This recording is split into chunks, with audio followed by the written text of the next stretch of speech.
You're listening to the Voice of Russia. Hello and welcome to In Conversation.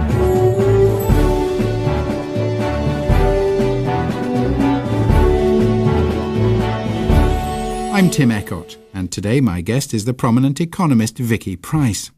Vicky Pryce is a former head of the Government Economic Service and a specialist in European economics with visiting professorships at some of Britain's top universities.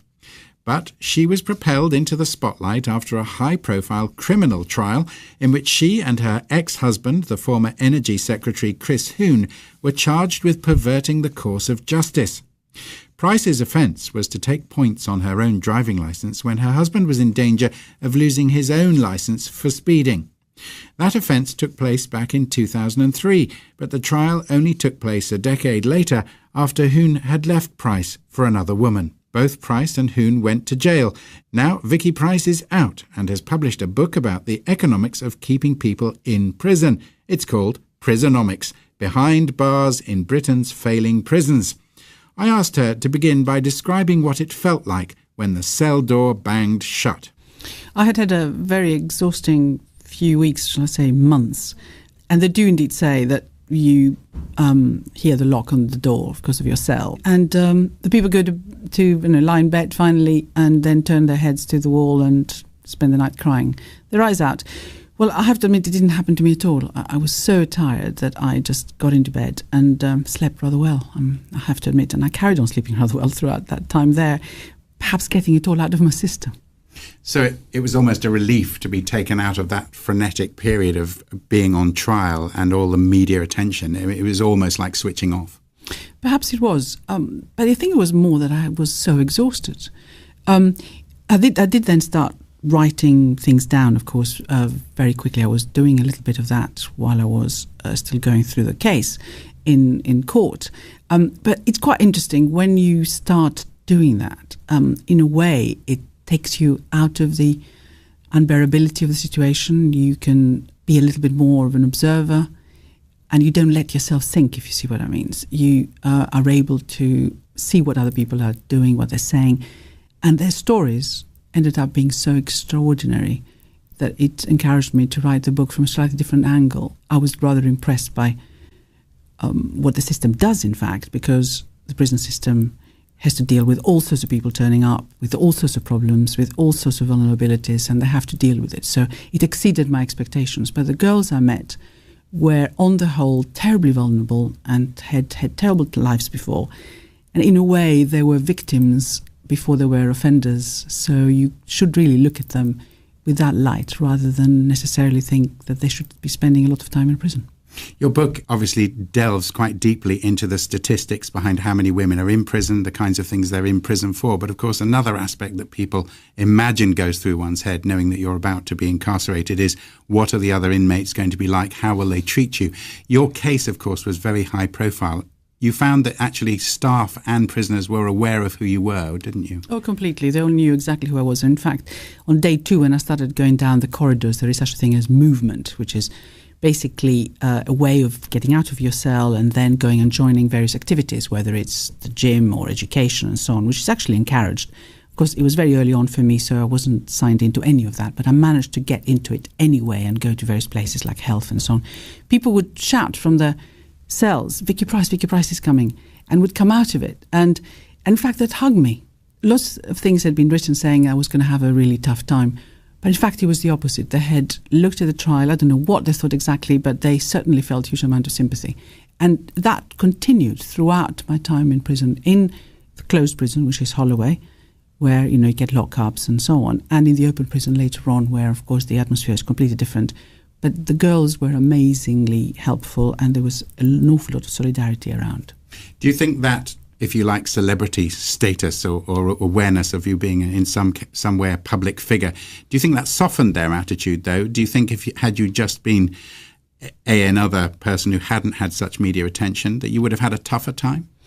It could, of course, work completely the other way. The celebrity status and, if people think, as had been written, that, I was, rather well off and all that sort of stuff, might have turned people against me. And in fact, a lot was written from the outside saying that is precisely what would happen, but it didn't at all.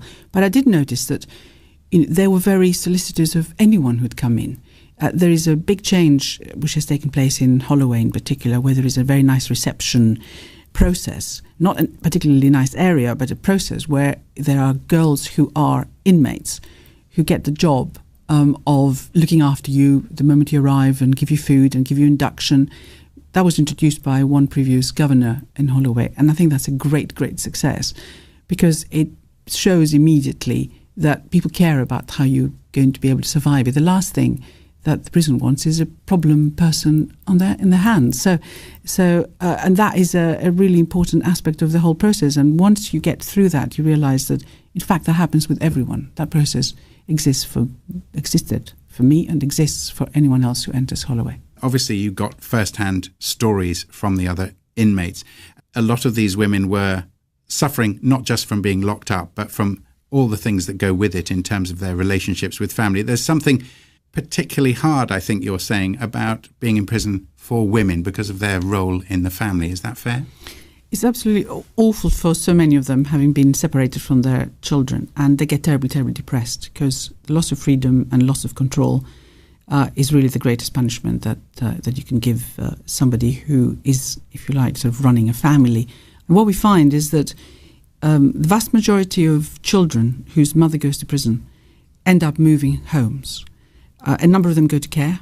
Some, of course, lucky ones, get looked after by relatives and grandparents. And very often, of course, women go to court not expecting to be sentenced, so they haven't made any arrangements at all about their children. They left them with neighbours, assuming that they will get back again in the evening and pick them up. And, of course, you can imagine what ensues when they realise that they're taken straight downstairs after court sentencing. Quite often those prisons are quite a long way from the home environment, so it's physically difficult even with the limited visiting available. It's difficult for those families to remain in touch. That's absolutely right. There are very few women prisons, and the average distance from their home seems to be something like 57 miles.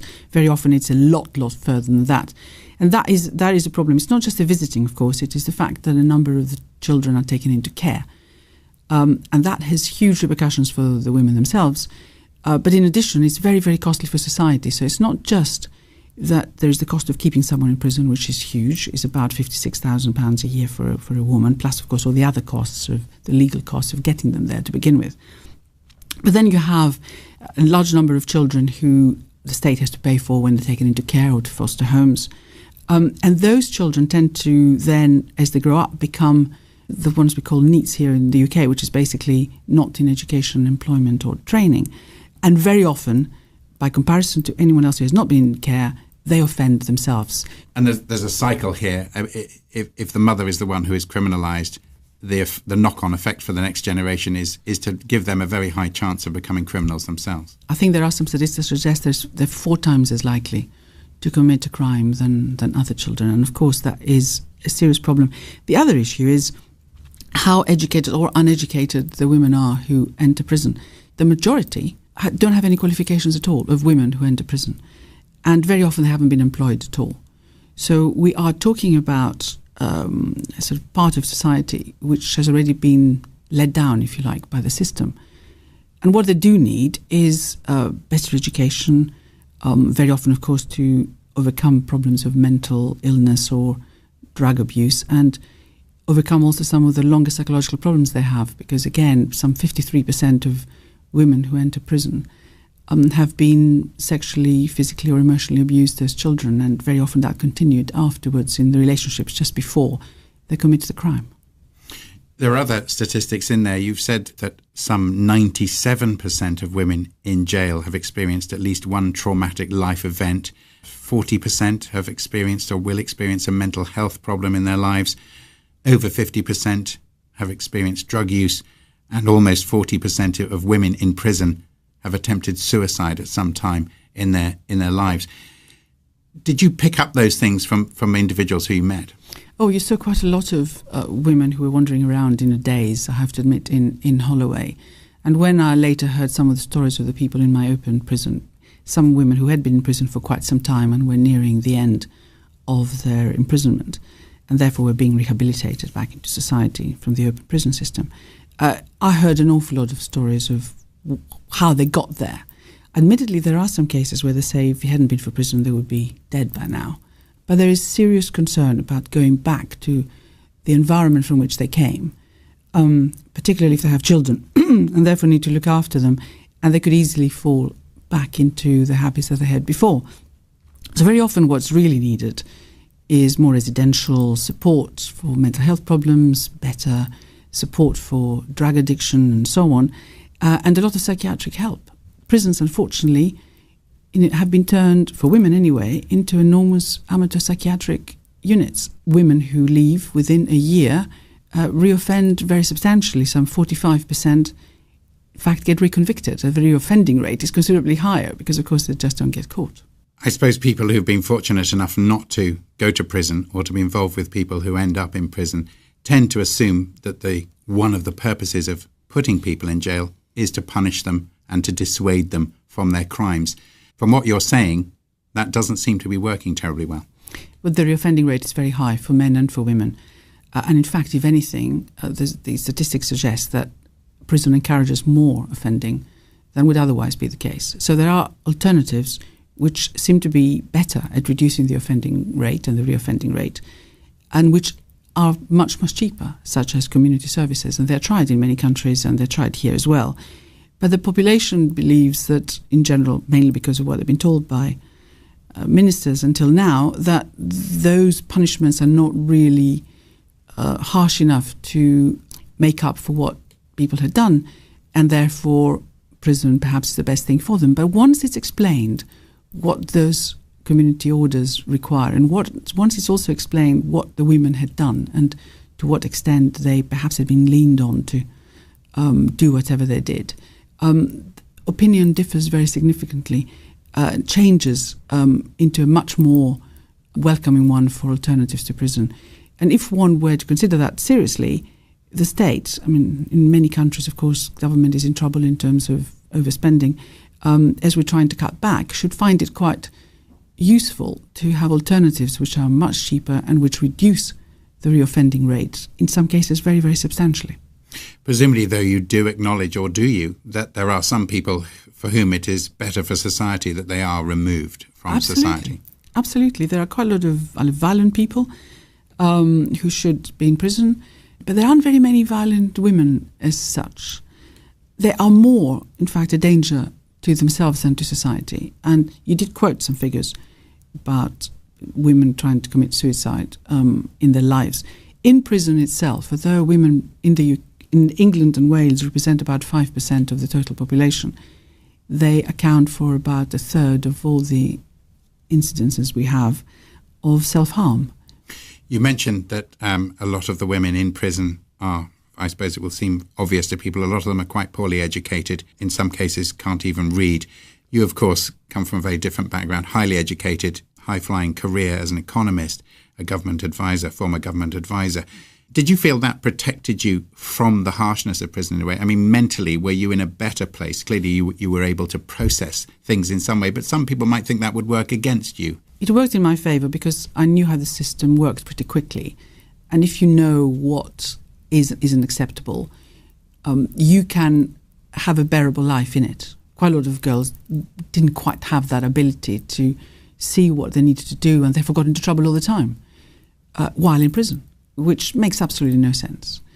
Or they would be behaving in a certain way that opened up the possibility of being bullied and therefore having an even worse time. So what I did do is spend quite a lot of time with people who couldn't read and write, and I was quite astonished. I was going quite a lot to faith sessions. There was a multi-faith room in the open prison, which was actually run incredibly well, and which was quite uplifting. I'm not fantastically religious, but also I'm not Church of England, I'm Greek Orthodox. And we would read and then sing hymns. I wasn't terribly familiar with many of them. And I would look around and find that perhaps a third of the congregation there would just sing the hymns, and I was quite impressed that they knew them by heart and they didn't read the books. And it was only later that I realized that they couldn't read. The reason why they didn't have the books in front of them was because it wouldn't make any difference to them at all holding them in front of them. So they had to learn them by heart. So I started getting a bit more involved. I did help a number of girls who were putting together their cases with their solicitors, just to make sure that it was in the right language.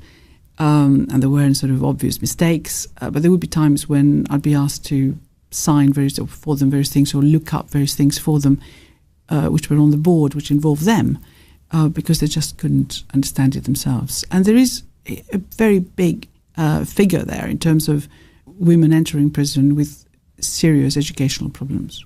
Mentally, were you able to compartmentalize this idea of being in prison? Did it become a sort of project for you? Because you mentioned that the life experiences of those around you were so vastly different. I mean, TV programs that they watch, things like The Voice, talent shows, things that you presumably had not made part of your life beforehand. Was it almost an anthropological experience for you? It was a different environment, there's no doubt about that. But I don't watch The Voice out of choice normally. But I didn't enjoy it, funnily enough.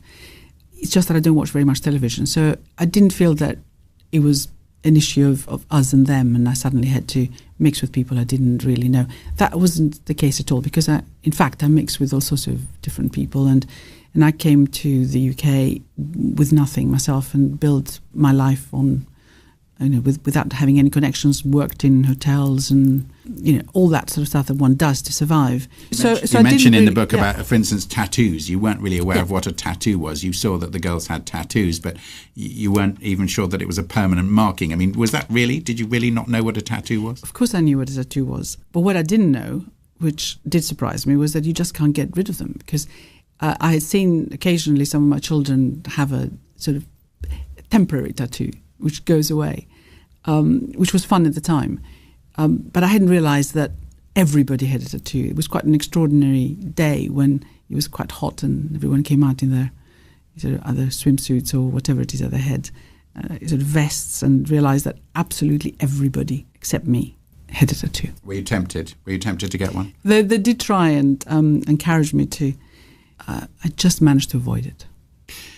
Obviously, a lot of the things you write about in your book, Prisonomics, and the things we're talking about are about that rehabilitation aspect of what happens to a prisoner afterwards, about the dysfunctional family lives they come from, the tough, the reasons they're in prison in the first place.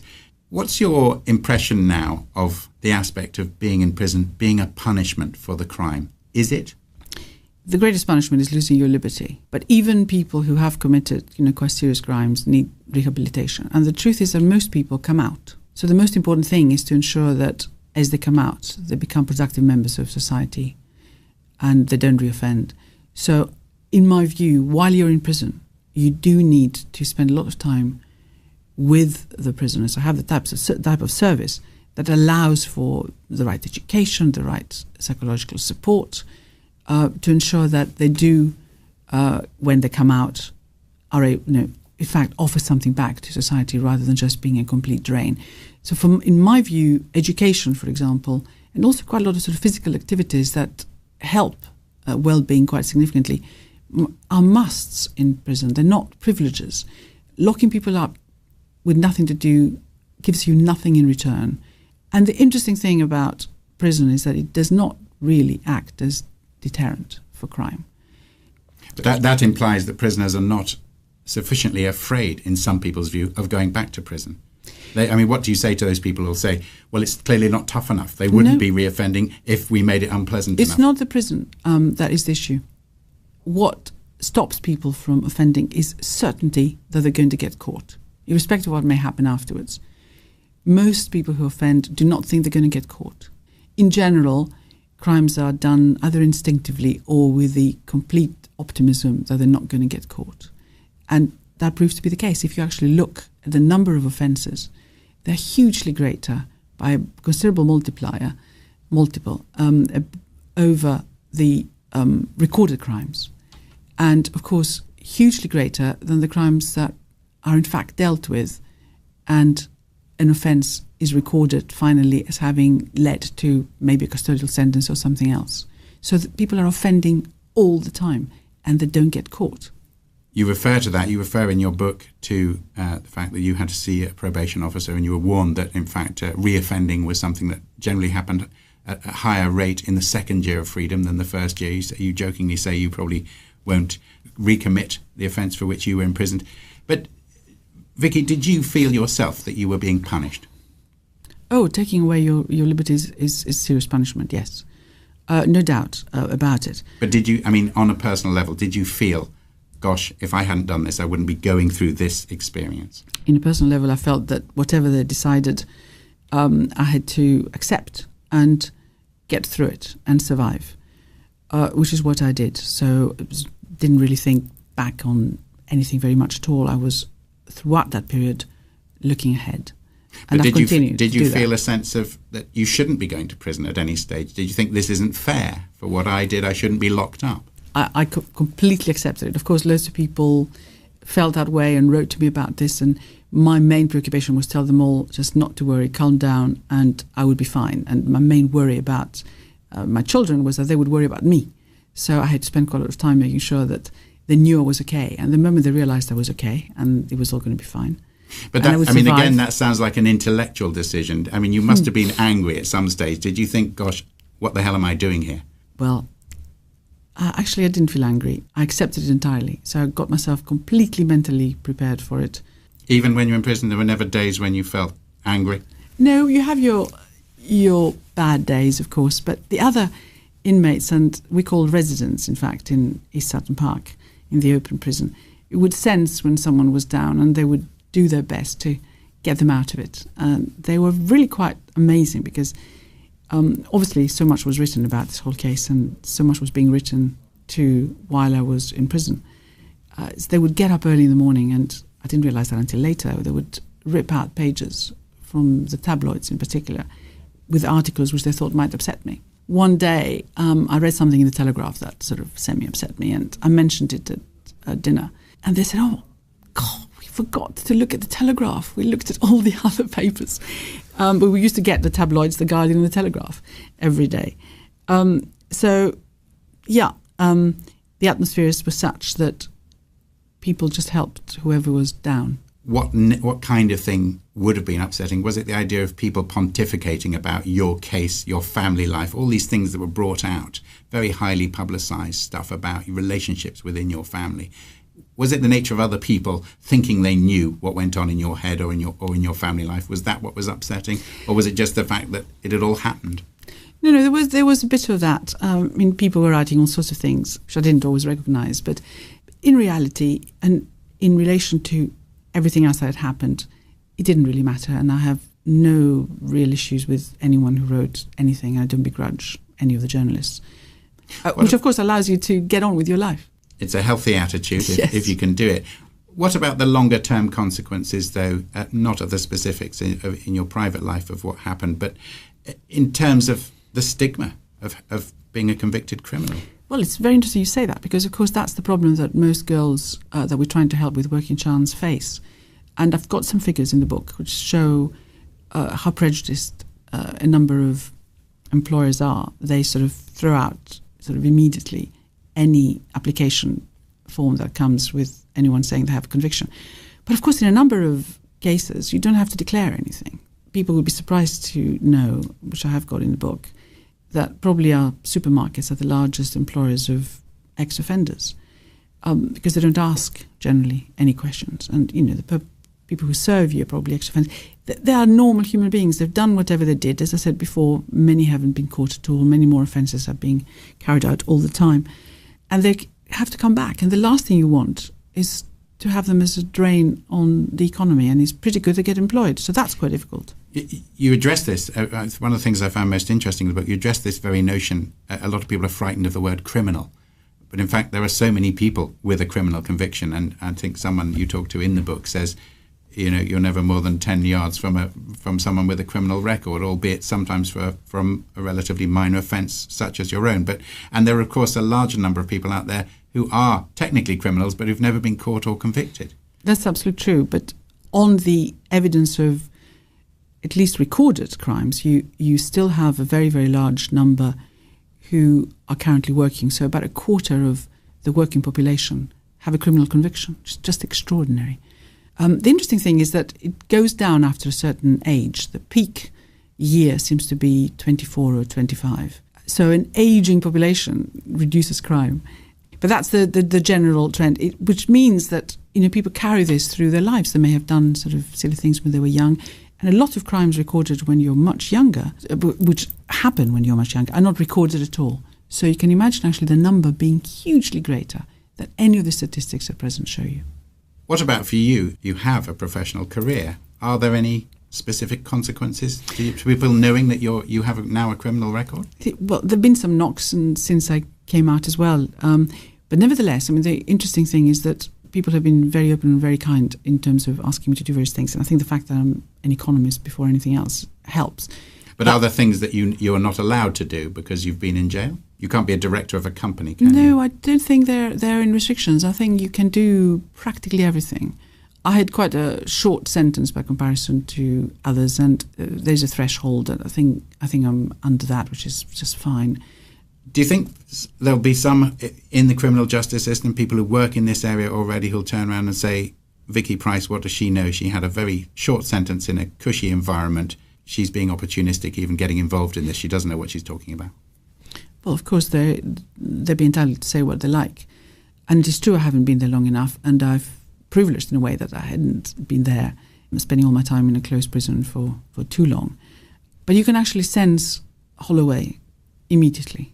But of course, I have spoken to so many people who were in there and to so many people on the outside who've been putting the figures together.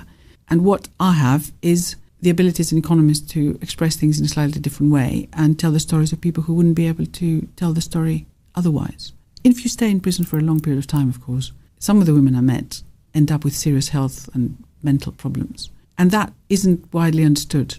I've tried to say a bit of that in the book. And having been there, even for a relatively short period of time, at least gave me an insight that I was then able to work on with a lot of help from the outside, including lots of academics who looked at everything that moves in terms of the literature in this area. It's clearly a world you would never have imagined yourself getting involved in. Are you going to be ultra cautious now about never doing anything that might result in you going back to prison? Well, it's very interesting you say that. One of my other concerns in prison, apart from making sure that everyone knew I was okay, was the discovery of how easy it is to move from being normal to being an offender, or at least to be labelled as such. And I was hearing stories of people having gone out to a pub, a girl with loads of boys, including her boyfriend, and then there'd be some big fight with another gang, and there'd be knifings and so on that took place, and they ended up being in for joint enterprise possibly, just for going out one night to a pub. So I was thinking of writing to my children and saying, don't leave the house. It's so easy to move from being just like everybody else, or so we think, to having this label and ending time being in prison. So you do have this concern. And I wander around and I look at things and events happening around me very differently now than I did before. But what it also does, of course, is it changes your priorities. You realise what's really important in terms of relationships, family, and you worry less about some of the other things. But it has completely changed my perspective of life. Vicky Pryce, thank you for talking about your experiences in prison and about your new book, Prisonomics. I'm Tim Ecott, and you've been listening to In Conversation.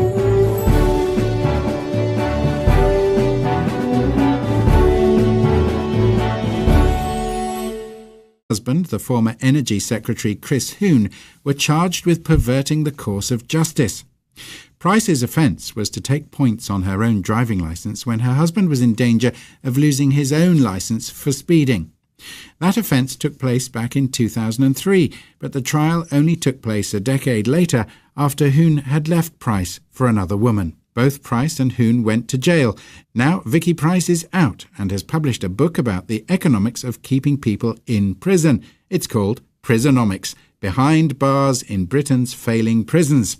I asked her to begin by describing what it felt. The media attention, it was almost like switching off. Perhaps it was, but I think it was more that I was so exhausted. I did then start writing things down, of course, very quickly. I was doing a little bit of that while I was still going through the case in court.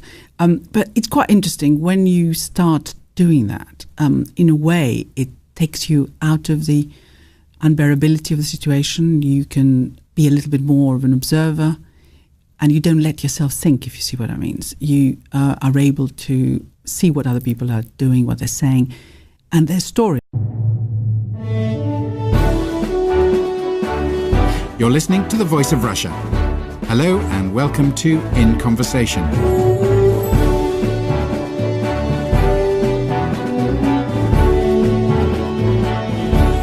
I'm Tim Ecott, and today my guest is the prominent economist Vicky Pryce. Vicky Pryce is a former head of the Government Economic Service and a specialist in European economics with visiting professorships at some of Britain's top universities. But she was propelled into the spotlight after a high-profile criminal trial in which she and her ex-husband when the cell door banged shut. I had a very exhausting few weeks, shall I say months, and they do indeed say that you hear the lock on the door because of your cell. And the people go to lie in bed finally and then turn their heads to the wall and spend the night crying their eyes out. Well, I have to admit it didn't happen to me at all. I was so tired that I just got into bed and slept rather well, I have to admit. And I carried on sleeping rather well throughout that time there, perhaps getting it all out of my system.